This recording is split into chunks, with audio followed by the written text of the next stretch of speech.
Good afternoon. 네, 안녕하세요, 여러분. Thank you for having me here 예, 여기 초청해 주셔서 감사합니다. and for your hospitality 그리고 잘 접대해 주셔서 감사하고요. and good food. 그리고 음식이 아주 좋았습니다. So greetings from Tokyo Christian University. 예, 도쿄 기독교 대학에서 또 이렇게 인사를 전합니다. I don't have much time, so I should get started. But I wanted to say that this paper I'm presenting today is an expansion of some ideas from my dissertation, which is a published book you will find in the footnotes. 예, 지금 이 내용은 박사학위 논문의 한 부분을 또 이제 발전시킨 것이기 때문에 그렇게 아시고 나중에 또 참조하시면 좋겠습니다. The relation between Reformed theology and the rise of modern philosophy and science is a recurring topic of study in modern literature. As is well known, the scientific revolution associated with Bacon, Descartes, and Newton was cultivated on English soil at universities and the Royal Society in the same century when Reformed theology and Puritanism held great sway.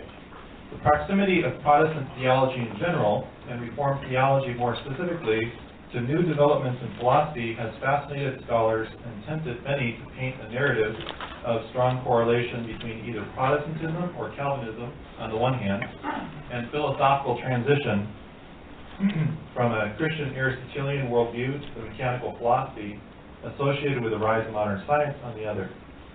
In his classic Science and Religion in 17th century England, Richard Westphal declared, quote, "The Calvinist God in his remote majesty resembles the watchmaker God of the mechanical universe, suggesting that the Calvinist tenor of English theology helped to make mechanical hypothesis congenial to English scientists," end quote. Likewise, Gary Deason argued in an essay, Reformation Theology and the Mechanistic Conception of Nature, that Protestant reformers, quote, "radical sovereignty of God," end quote, paved the way for mechanical philosophy in that, quote, "the reformers' view of God rendered Aristotelian essentialism pointless by denying that essences contribute causality or purpose to nature," end quote.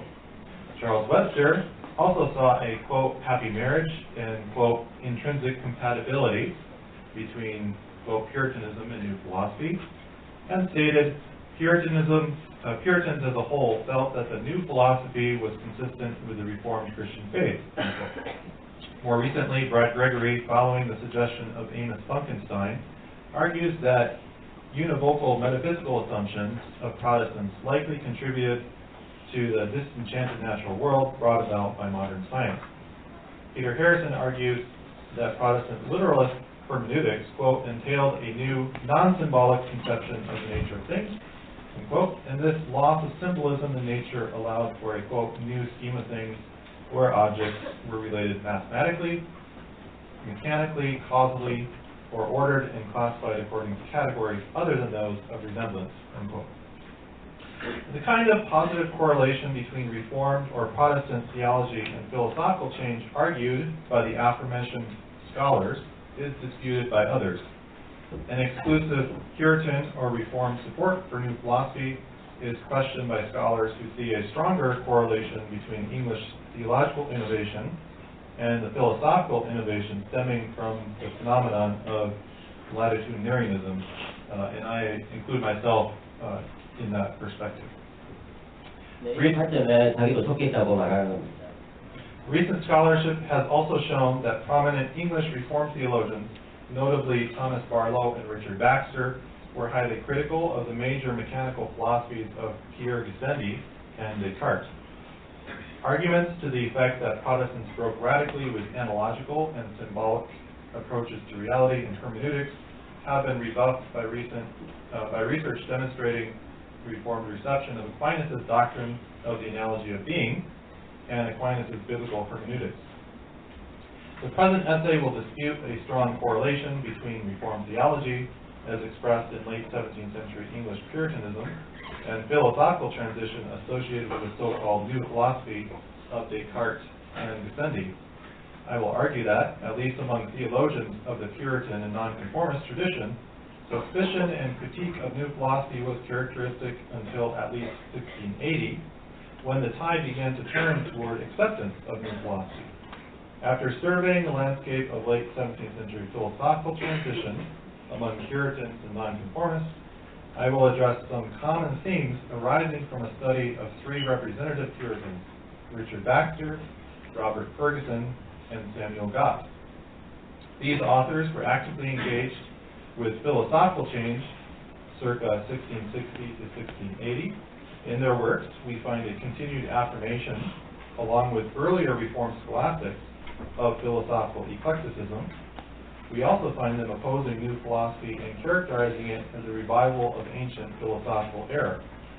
Finally, we find these Puritans presenting a range of objections to aspects of new philosophy, which they target as a threat to orthodox theology. Puritan theologians in 17th century philosophical transition. From about the middle of the 17th century, as Cartesian and Neo-Epicurean ideas made their way into English academic circles, many Reformed theologians in the British Isles, particularly Presbyterians, gained a reputation for complaining about dangers associated with philosophical transition. During the interregnum, English Presbyterians, opposed to the incipient latitudinarianism at Cambridge, were credited with the view that, quote, philosophy and divinity are so interwoven by the schoolmen that it cannot be safe to separate them. New philosophy will bring in new divinity, and freedom in the one will make men desire a liberty in the other. Worries about the detrimental effects of new philosophy persisted among British Reformed theologians until the end of the century. Sometime in the 1680s, Richard Baxter complained that his scholastic Methodus Theologiae Christianae, published in 1681, was neglected by, quote, the multitude of younger students incapable of things very accurate and methodical, and crying down Aristotle and the schoolmen to hide their ignorance of their learning, end quote. In 1690, John Cockburn lashed out at the, quote, narrowness of the Presbyterian spirit and wrote, quote, you may easily guess how squeamish they, the Presbyterians, are about points of divinity when they make the Cartesian and other systems of new philosophy to be gross and damnable heresies, so that if Presbyterianism prevail, all freedom of spirit, all improvements of reason and knowledge will be banished, end quote. Among the nonconformist errors of the Puritans, the tide began to turn against traditional forms of philosophy and in favor of new philosophy in the 1680s, when nonconformist tutors can be found introducing Cartesian logic to impressionable young students. Beginning in the 1680s, the tutor Thomas Rau introduced his students to Cartesian port-royal logic. He attacked Aristotelian substantial forms and adopted a Cartesian account of the soul as extended thinking substance. Rau's curriculum favorably disposed his most famous student, maybe you've heard of him, Isaac Watts, towards subsequent adoption of Cartesian and Lockean philosophy. Watts praised Rau in an ode subtitled Free Philosophy, attributed the origin of his, quote, freedom of thought to reading Descartes' Principles of Philosophy, and he promoted the, quote, corpuscular philosophy improved by Descartes, Mr. Boyle, and Sir Isaac Newton. Although Rau and Watts demonstrate a changing disposition towards new philosophy among a segment of nonconformity, their position generated controversy within nonconformist Reformed circles. Around 1700, Samuel Palmer remarked, quote, some nonconformist tutors are more inclined to the philosophy of Aristotle, others to the Cartesian hypothesis, while my own had a due regard for both, but strictly adhered to neither. As a result of Rau and like-minded nonconformist tutors, the English nonconformist tradition at the end of the century remained divided over its response to philosophy. Against this backdrop of growing accommodation among the nonconformist heirs of Puritanism toward philosophical transition circa 1680 to 1700, it is remarkable that in the period 1660 to 1680, we find a number of strong Puritan critics of new philosophy. Richard Baxter, beginning with his The Reasons of the Christian Religion, published in 1667, launched polemics against the philosophy of Gassendi and Descartes in an appendix titled The Conclusion, Defending the Soul's Immortality against the Somatists or Epicureans and other pseudo-philosophers. He continued to warn against their philosophy in two of his major works, A Christian Directory and Methodus Theologiae Christianae. His unpublished works, both correspondence and treatises, also contain sharply negative evaluations of new philosophy. Near the end of his life, in the year 1686, Baxter wrote in an unpublished manuscript, quote, "You may call these men new philosophers or Cartesians, but for my part, I shall take them for proved fools, fitter for Bedlam than for a school of philosophy," end quote. Such unpublished remarks echoed his published opinion that Descartes and Gassendi, quote, "differ as much from true philosophers as a carcass or a clock from a living man," end quote. In the final decades of his life, Baxter was clearly not pleased with the growing popularity of Gassendi's revived Epicureanism and Descartes' mechanical philosophy. The displeasure of Baxter for Gassendian and Cartesian variants of mechanical philosophy was shared by two lesser-known contemporaries, Robert Ferguson and Samuel Gott. Ferguson was a learned Puritan who, during much of the 1670s, taught at the Nonconformist Academy at Islington and was close to John Owen, acting for a time as Owen's assistant. And I assume that is why John Owen's picture is up there. 바로 이 부분 때문에 저기 오웬의 사진이 그림이 들어간 것 같습니다. Ferguson's reputation 아무도 안 오시네요. Ferguson's reputation was sufficiently great that while in the Netherlands in 1682, he wrote to his wife of the possibility of being appointed professor at a Dutch university, even suggesting that he, quote, "may have a professorship at Franeker in Friesland, where Dr. Ames was," end quote.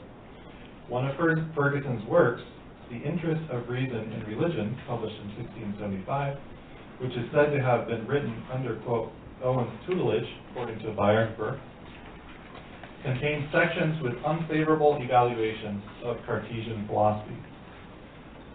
Samuel Gott was a personal friend of Baxter, and although he served professionally as a politician in the House of Commons, he also wrote religious and philosophical works. Among these works is The Divine History of the Genesis of the World, Explicated and Illustrated, published in 1670, which was praised by Baxter as having, quote, "many excellent notions." Gott's Divine History includes a preface with a sharp critique of new philosophy.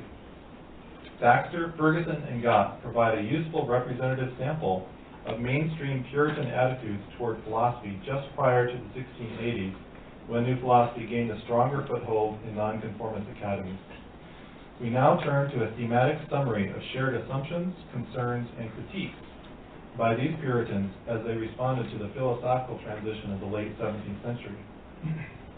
Philosophical eclecticism. As Richard Muller and others have argued, although the Reformed tradition often drew upon Aristotelian philosophy in the 16th and 17th centuries, Reformed theologians generally viewed every philosophical sect, including Aristotelianism, as containing significant errors which required correction in light of revealed truth. Consequently, when Reformed theologians engaged with philosophy, they often advocated philosophical eclecticism, according to which the good parts of different philosophical sects were approved, while the bad parts were discarded. Francis Turretin, for example, cited favorably the opinion of Clement of Alexandria, quote, "philosophy is not to be called Stoic, nor Platonic, nor Epicurean, nor Aristotelian, but whatever has been properly spoken by these sects, that is, this gathered into one whole, is to be called philosophy," end quote. Even when Reformed theologians adopted a largely Aristotelian perspective in their approach to philosophy, their eclecticism allowed, at least theoretically, for the incorporation of various philosophical opinions and criticism of Aristotelian opinions. In addition, early modern Reformed theologians often cast their evaluation of philosophy in light of the opinions of competing ancient sects.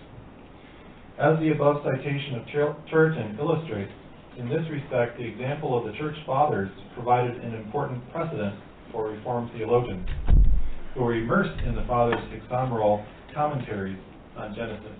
That would be the 6 days of creation, hexameral. 네, 이것은 이제 6일 창조를 이야기하는 그런 것에 대해서 교부들이 그랬던 것입니다.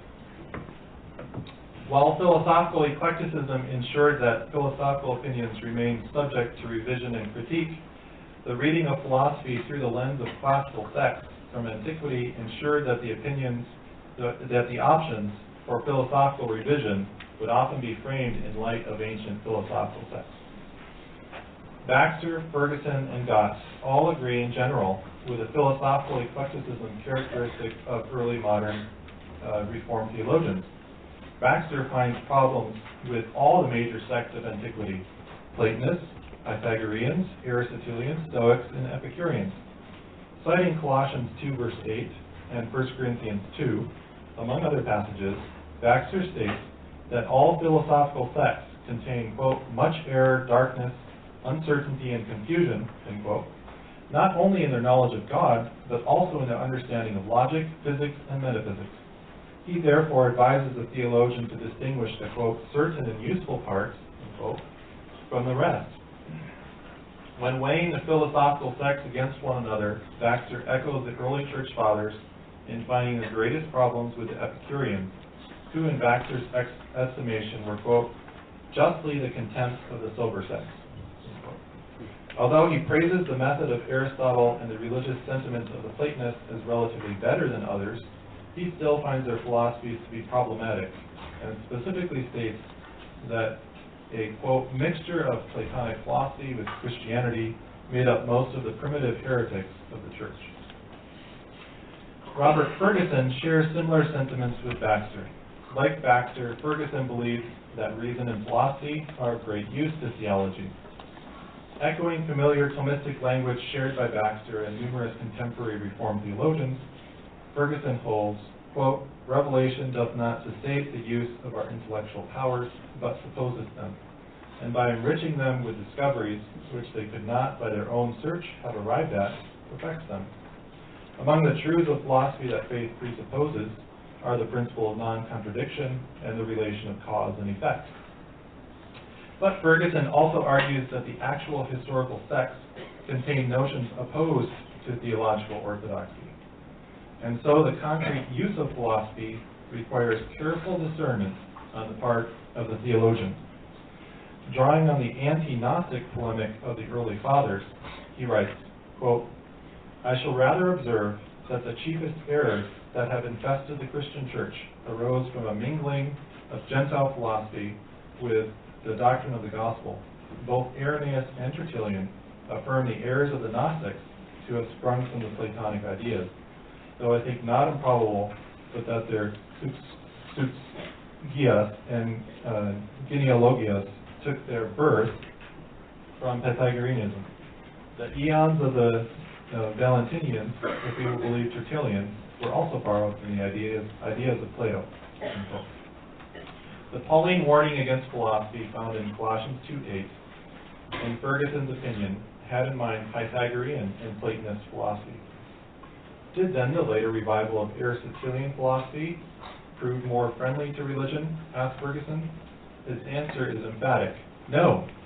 The purity and simplicity of the gospel, he says, was no less corrupted by blending the dogmas of Aristotle with the articles of faith than it had been by mingling the philosophy of Pythagoras and Plato with the doctrines of Christ. End quote. The problems introduced by medieval scholasticism touched both morality and faith by the blending of Aristotle's ethics and metaphysics. Ferguson echoes typical complaints against medieval scholasticism leveled by Reformed scholastics: the introduction of new terms, the accommodation of articles of faith to philosophical axioms, and the elevation of Aristotle's authority. On this point, insists Ferguson, he shares the general complaint against medieval scholasticism of, quote, Luther, Melanchthon, Butzer, Calvin, and other Protestants, as well as, quote, learned and sober Romanists, end quote. Samuel Gott evaluates ancient philosophical texts according to their relation to sense, reason, and faith. Going back at least to Lambert Deneau, who was a student at Geneva. 제네바에 이제 학생이었죠. 8개년. 예. French Reformed theologian, also taught at Leiden. 단어는 원래 이제 프랑스 기업과 신학교였어요. Reformed theologians had argued for correcting philosophy based on these three epistemic sources: sense, reason, faith. According to Gott, the early philosophy of Pythagoras and Plato was heavily theological, and Plato, quote, generally retained and confined this theological philosophy. Aristotle rejected, quote, all matters of faith, both divine and human, and examined all things only by reason, unquote. Epicurus, however, quote, departed from both these ways of knowledge regarding sense more than either reason or faith. Since philosophy requires all three sources, faith, reason, and sense, in order to construct a true account of the world, all ancient philosophers lacked the, quote, divine light of faith, they could not, quote, produce any complete system of the world, nor give any true and satisfactory account thereof. The dissatisfaction resulting from this failure of the philosophers led to skepticism, which consists of, quote, a professed denying or doubting all things whatsoever, admitting no testimony or evidence either of faith, reason, or sense. Gott criticizes the philosophers as all containing various errors inimical to theology. Greek philosophy was born on the soil of civilizations that worshiped the elements, and as a result, ancient philosophers attributed eternality to the world. Aristotle was the, quote, greatest master of reason among all pagan philosophers, unquote, and his philosophy came closest to Moses. And I think this is a point of continuity with Jerome Zanchi, you can see in the footnote. 네, 이런 점에서 이제 이 사람의 주장은 이제 제롬이나 장키우스의 주장과 유사한 점을 발견하게 됩니다. 우리는. Even so, God thinks that Aristotelian philosophy often corrupted the interpretation of Genesis 1, and, quote, that we may enjoy the benefits of their great learning, that is, of Plato and Aristotle, and yet disengage ourselves wholly from their errors, we must reduce all their opinions and human inventions to this most infallible rule of Scripture.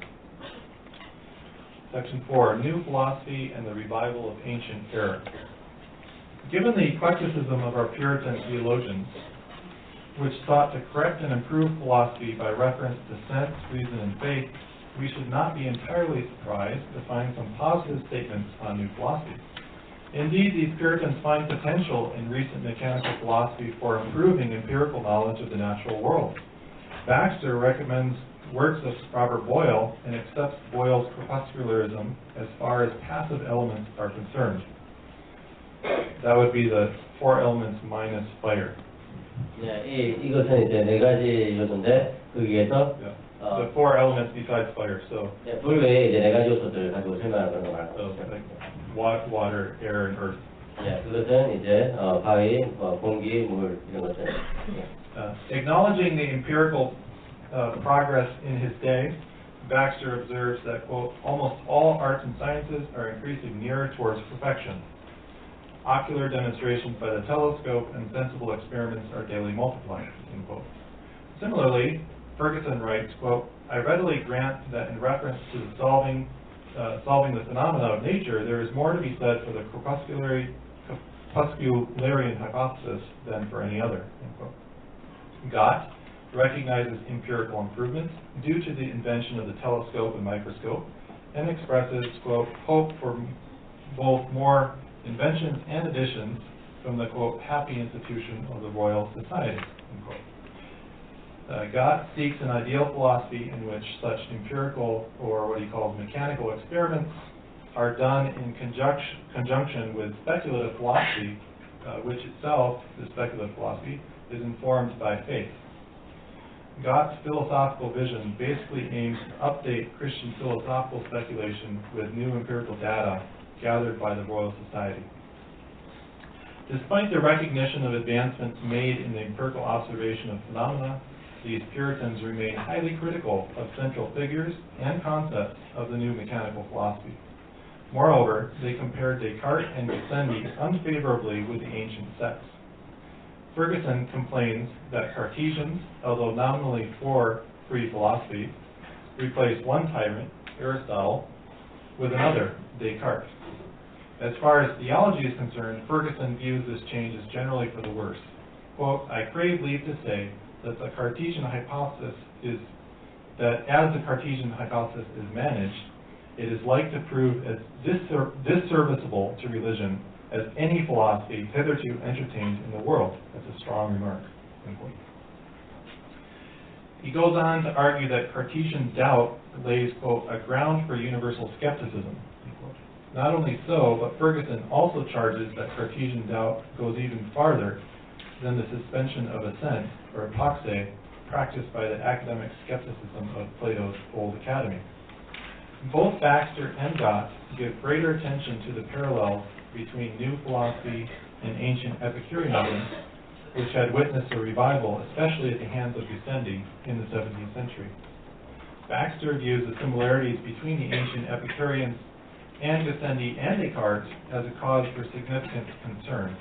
And I quote, "The Epicureans or Democritus were still and justly the contempt of all the sober sects, and our late Somatists that follow them, yea, and Gassendus, and many that call themselves Cartesians, yea, Cartesius himself, much more Berengardus, Regius, and Hobbes, do give so much more to mere matter and motion than is truly due, and know or say so much too little of spirit, active natures, vital powers, which are the true principles of motion, that they differ as much from true philosophers as a carcass or a clock from a living man."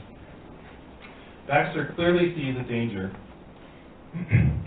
Baxter clearly sees a danger in the elevation of material causes in philosophical explanation. Baxter thinks that the consequence of inquiry focused increasingly, like the ancient Epicureans, on mechanical causes would be a growing ignorance of natures or forms that constitute the higher order of reality. In fact, Baxter maintains that this kind of philosophizing was actually leading to neglect of study of ancient philosophical sects in general, and ignorance of Aristotle and Plato among younger students in particular.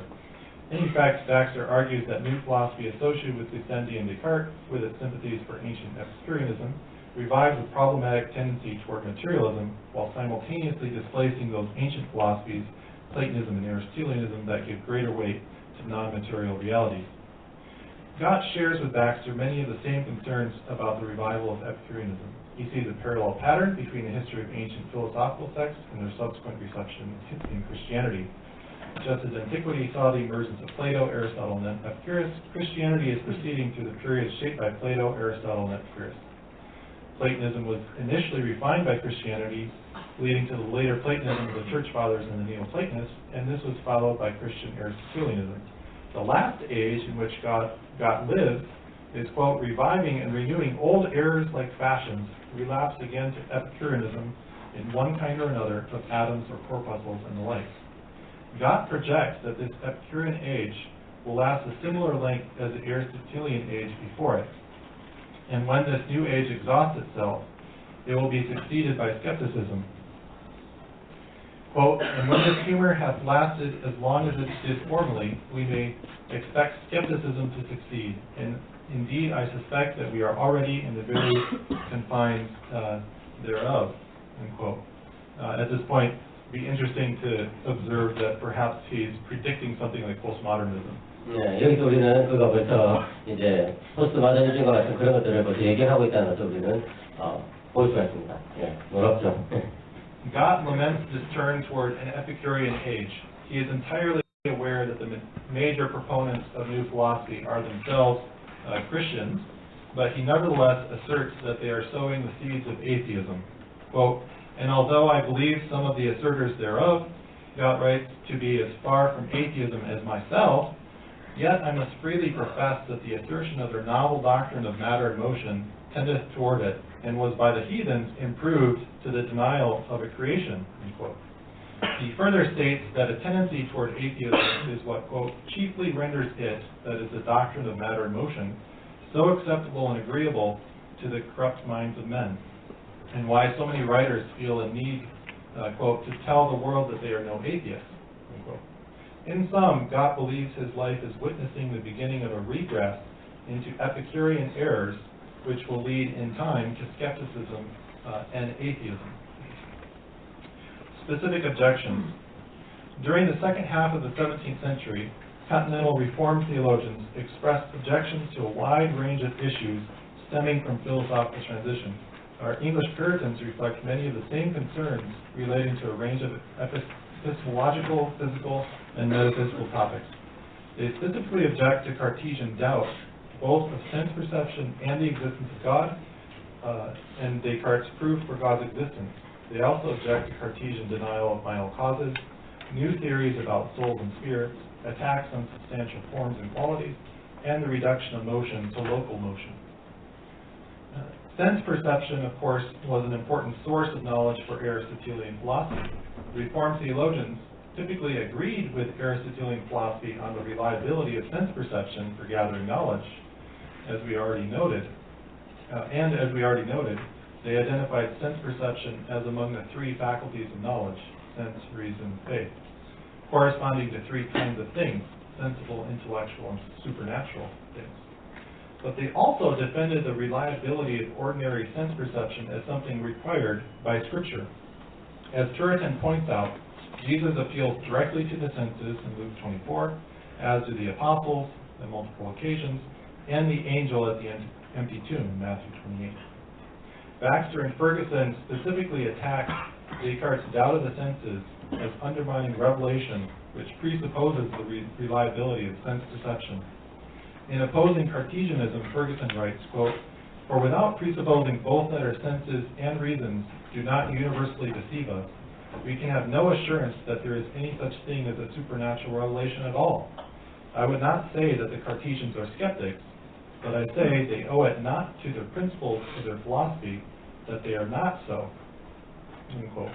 Baxter holds that, quote, "the certainty of sensation is a prerequisite for the certainty of faith," end quote, and considers himself, quote, "an adversary to their philosophy that vilifies sense," end quote. Doubt of sense perception, in Baxter's estimation, is generally conducive to infidelity. And here I would say, perhaps, at least on the agenda of what's good philosophy, some continuity with old Princeton, the common sense realism. 이제 이런 점에서 이 아리스토텔레스 철학은 이제 프린스턴의 이제 상식 철학과 좀 맞아떨어지는 부분이 있다는 것을 발견하게 됩니다. 상식 철학이라는 것은 좀 더 구원하면은 우리의 감각을 일반적으로 그냥 받아들이고 이제 철학을 시작하는 것이죠. These three Puritans are also critical of Descartes' ontological argument for God's existence from the idea of God. Baxter dismisses, quote, Cartesians and Coxeans, who, quote, say that God and angels and spirits are but a thought or an idea, end quote. God dislikes the Cartesian assumption that, quote, because the operation does indeed prove the existence, essence of the cogitant, it did therefore also prove the real identity of anything cogitated, end quote. He further observes that Descartes seems to echo the similar argument of Augustine, and to that extent is derivative. Yet Augustine was not burdened by the other philosophical problems of neophytes like Descartes. Ferguson likewise notes the derivative nature of Descartes' proof and suggests it was simply taken from the scholastics and passed off as his own. Quote, though in this, as in most other things, he, Descartes, was not so ingenious as to confess at whose breast he had sucked, nor out of whose gardens he had gathered his best flowers. And the gardens would be the scholastics.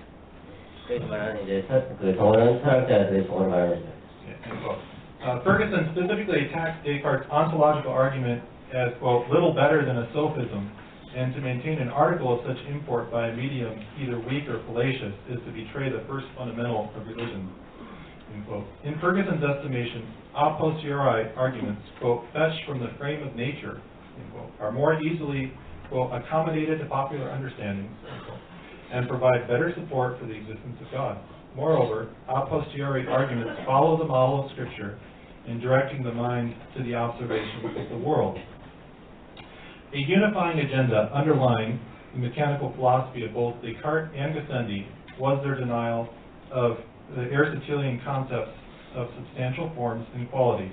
They sought to replace the qualitative philosophy of Aristotle with a quantitative one in which matter and local motion provide the ultimate explanatory basis for unity and change. In this new vision, generally speaking, substances are unified not by shared essences or substantial forms, but by shared structures of parts, and the qualities attached to things are reducible to the arrangement of the material structure. Both Gott and Baxter specifically resist the denial of substantial forms. Gott complains of, quote, young wits led away into inextricable labyrinths of matter and motion, and the magnum inane of vacuity, and at last plunge into the abyss of perpetual skepticism. God thinks that Christianity supposes essences when it differentiates between various natures like the elements, vegetation, and sensitive life. Christianity also supposes qualities when it affirms the reality of virtue, vice, piety, and impiety. God argues that logically, quote, by affirming accidents and qualities to be no real things, they make both virtue and piety to be only notions, end quote. Further, the Cartesian account of creation, in which the diversified order brought forth from chaos is attributed to matter, motion, and figure, is in direct conflict with the Genesis account of the 6 days, which on the contrary attributes diversity to the creation of various kinds of substances. God obviously laments the growth of philosophy, which builds an account of origins on rational speculation and gives little weight to the 6 days of Genesis 1. He sees the, quote, novel doctrine of matter and motion, end quote, as logically tending towards atheism because it gives credence to a vision of the world which in antiquity actually supported the repudiation of creation. Although Baxter shares Scott's resistance to discarding substantial forms, his position is both more nuanced and focused. Baxter is more nuanced in conceding that some elements may be better explained in a mechanical way through matter, motion, and figure. He thus distinguishes two kinds of form, passive and active, in which the form is largely mechanical and the latter consists of substantial form not reducible to the order of parts. Baxter refers to active forms or active substances because this indicates a thing with its own principle of activity, such as fire, animal, or person. Baxter vigorously defends active substantial forms against their denial by Descartes and Gassendi. He argues not only philosophically that substantial forms are necessary to account for the diversity in the world and genuine secondary causality, but also theologically that the communication of God's life, wisdom, and goodness with creatures supports the concept of intrinsically active substantial forms. Baxter particularly fears the problem stemming from a denial of sensitive souls in animals. The application of mechanical philosophy to the sensitive soul, he believes, tempts people to think of the human soul as material. If a self-active thing like an animal can be explained in terms of matter and locomotion, then why not the human soul? For Baxter, complete materialism is therefore only a short step from the denial of substantial forms in animals. Ferguson agrees with many of the same sentiments of Gott and Baxter with respect to the Cartesian doctrine of matter and motion. He sees both Descartes' denial of final causality and his account of the world arising from matter and motion as implying a denial of providence. According to Ferguson, the denial of final causes in natural philosophy implies, quote, that all things are the effects of fate or chance, and that there was no design nor counsel in the production of them, end quote. By contrast, Ferguson thinks that given that God created the world in his infinite wisdom, the end for which God created things, quote, ought to be the prime consideration in our speculations of the fabric and nature of things, end quote. Ferguson also takes issue with Descartes' view of the origin of the world, according to which, quote, all the phenomena of the universe might arise out of matter by mere mechanical motion, and that matter alone, supposing such a degree of motion communicated to it and the laws of motion established, could have produced the sun, moon, stars, plants, animals, and the bodies of men in such organization, order, beauty, and harmony as now they are, end quote.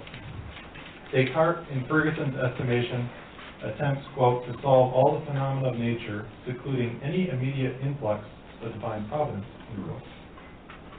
Furthermore, although Descartes himself built his theory of laws of motion on the theological foundation of God's immutability, Ferguson believes that his philosophy could easily be stripped of its theological trappings by making both matter and motion self-sufficient, thereby serving the cause of atheism. Descartes' doctrine, according to Ferguson, quote, seems wonderfully to be friendly atheists, for if all that we observe in the world, supposing the existence of matter and motion, might result from the mere laws of mechanism, I do not see that persons atheistically disposed may go a degree farther and affirm both the self-existence of matter and that motion was attendant to it, its idea no more excluding motion than it includes rest, end quote. Descartes had denied the Aristotelian notion that there is an inherent principle of rest in bodies. With his latter remark, Ferguson therefore intimates that just as Descartes excluded rest from the concept of bodies, one might just as well view mechanical motion as inherent to matter. This small change in perspective would facilitate the transition from a theistically grounded mechanical universe to an atheistic mechanical universe by replacing divinely imposed mechanical motion with materially derived mechanical motion. What Ferguson appears to be saying is this: once the world is conceived as a wound-up clock, it is both a small and a tempting step to conceive the world as self-winding. Conclusion. Our sampling of the opinions of three representative Puritans, circa 1660 to 1680, allows us to draw the following conclusions. First, the assumption prevalent in much older literature of a happy marriage and intrinsic compatibility between Puritanism and New Philosophy requires revision. Although more work remains to be done to flesh out the details of the relation of Puritan and English Reformed theology to 17th century philosophical transition, we can at least point to a significant degree of hostility and suspicion toward the new philosophy represented by Descartes and Gassendi until at least 1680. While contradicting generalizations in the secondary literature to the effect that Puritans as a whole felt that new philosophy was consistent with the Reformed faith, this study gives credence to later 17th century witnesses who claimed Puritans or Presbyterians were often hostile to new philosophy. To the extent that later English nonconformists and American Puritans embraced the doctrines proposed by Baxter, Ferguson, and Gott, this later development points to significant discontinuity within the history of Puritanism. Second, this study highlights the importance of philosophical eclecticism as a foundational assumption among Puritan critics of new philosophy. These Puritans inherited an approach to philosophy which affirmed that grace presupposes and perfects nature, and nonetheless that all philosophical sects are subject to error. This model of the relation between theology and philosophy requires theologians to draw on philosophy as a handmaiden to theology, while also discarding the incompatible parts. Hence, the same theologians feel justified in criticizing both Aristotle and Descartes at different points, while drawing positively on both Aristotelian philosophy and new empirical knowledge gained from telescopes and microscopes. Third, in evaluating philosophy, these Puritans assumed that in harmonizing the truths of philosophy and theology, supernatural revelation has a right to judge philosophical knowledge, where they both speak to the same issue. This assumption leads them to oppose Cartesian doubt of the senses as incompatible with the credibility given to the testimony of the senses in Scripture. Likewise, they disagree with the Cartesian theory of the origin of the world from matter and motion as contradicting the testimony of Genesis 1. Ferguson, in particular, also dislikes Descartes' ontological argument for God's existence, since Scripture generally points readers to the observation of creation.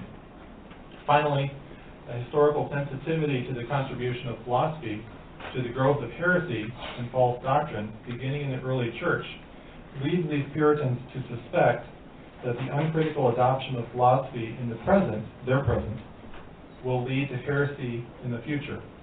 Both Ferguson and Gott suspect that skepticism and atheism will eventually follow upon the introduction of the doctrine of matter and motion set forth by Descartes and the revived Epicureanism of Gassendi. Baxter is not far removed from their conclusion in that he suspects new philosophy will lead to materialism and the denial of the immortality of the soul.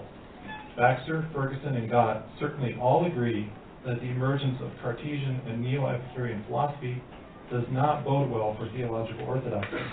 Baxter perhaps captures the fear of all three when he frankly warns, quote, "I think that in this age it is one of the devil's chief designs to assault Christianity by false philosophy." Thank you.